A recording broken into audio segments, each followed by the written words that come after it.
Mambo haya matatu shetani anayoogopa sana mno kwenye maisha yako. Jambo la kwanza, tamka kuwa Yesu ni Bwana na Mwokozi kwenye maisha yangu. Ukisema hivyo lazima aogope, kwa sababu anajua anayemiliki hapa ni Yesu Kristo. Anayemiliki huyu mtu ni Yesu Kristo.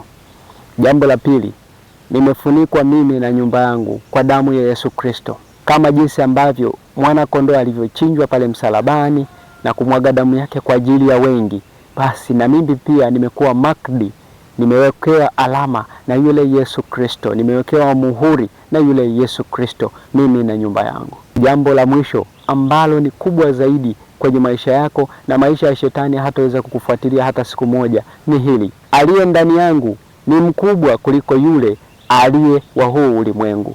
Ukisoma katika Yohana wa kwanza sura 4 mstari wa 4 utaelewa zaidi. Mungu na kubariki sana.